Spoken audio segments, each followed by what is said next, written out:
mən bir müstəqil Azərbaycanın vətəndaşı kimi müstəqil dövlətimizin son illərdə iqtisadiyyatda, siyasətdə əldə etdiyi böyük uğurlardan, yüksək nəticələrdən danışmaq istəyirəm. Mənə elə gəlir ki, Azərbaycanda yaşayan hər bir Azərbaycan vətəndaşı dövlətimizin əldə etdiyi bu yüksək uğurlardan, nəticələrdən fəxrlə, qürurla danışmalıdır. Öz vətənini sevən, dövlətini sevən, xalqını sevən Azərbaycanlı bu yüksək əldə olunmuş dövlətimizin iqtisadi, siyasi uğurlarından ancaq sevinməli və bunlardan qürur hissi keçirməlidir. Azərbaycanın xarici siyasətdəki əldə etdiyi böyük nəticələr, iqtisadiyyatımızın günü-gündən inkişafı bugün göz qabağındadır. Hər bir Azərbaycan vətəndaşı bunu öz həyatında, öz şəxsi həyatında, məişətində, gündəlik həyatında hiss edir və görür.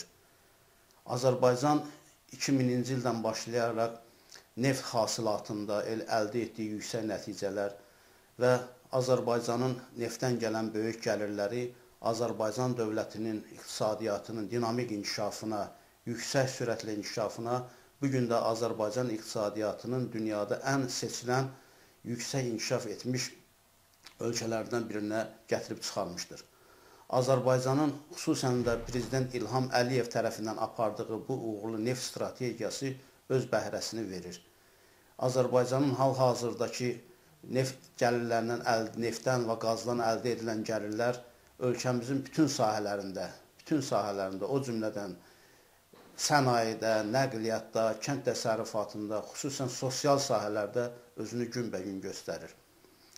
Azərbaycanın paytaxtımız günü-gündən gözəlləşir. Azərbaycan paytaxtında son illərdə aparılan abadlıq işləri, mədəniyyət, turizm obyektlərinin tikilməsi, cari təmin edilməsi, ölkənin regionlarında sosial proqramların həyata keçirilməsi, Prezident tərəfindən imzalanmış regionların sosial layihələrinin, proqramlarının həyata keçirilməsi, Prezidentin xanımı Mehriban xanım Əliyevanın da bu işdə göstərdiyi böyük fədakarlıq hər birimizin gözü önündədir, gözü qarşısındadır. Xüsusən Mehriban Əliyevanın həm xoş məramlı səfir kimi, həm millət vəkili kimi gördüyü mədəniyyət sahəsində, elm sahəsində, səhiyyədə, ondan başqa muğam sahəsində apardığı uğurlu işlər bizi həddindən artıq bugün sevindirir. Bəs bunun nəticəsidir ki, Azərbaycanda ilbəil gələn turistlərin sayı, xarici qonaqların sayı, ölkəmizdə aparılan bu dəyişiklikləri böyük fəxrlə, böyük qürurla göstərir və öz çıxışlarında qeyd edirlər. Əlbəttə ki, bütün bunlar Azərbaycan xalqının maddi rifah halının yüksəlməsinə yönələn tədbirlərdir. Biz hər birimiz, hər bir Azərbaycan vətəndaşı, bir vətənini, xalqını sevən bir Azərbaycanlılar kimi ölkəmizdə aparılan bu işlərdə Prezidentimizə böyük dəstək verməliyik, ona yaxından kömək etməliyik ki, ölkəmiz, dövlətimiz günbəgün daha da inkişaf etsin və çiçəklənsin və dünyada öz mövqeyini daha da möhkəmləndirsin.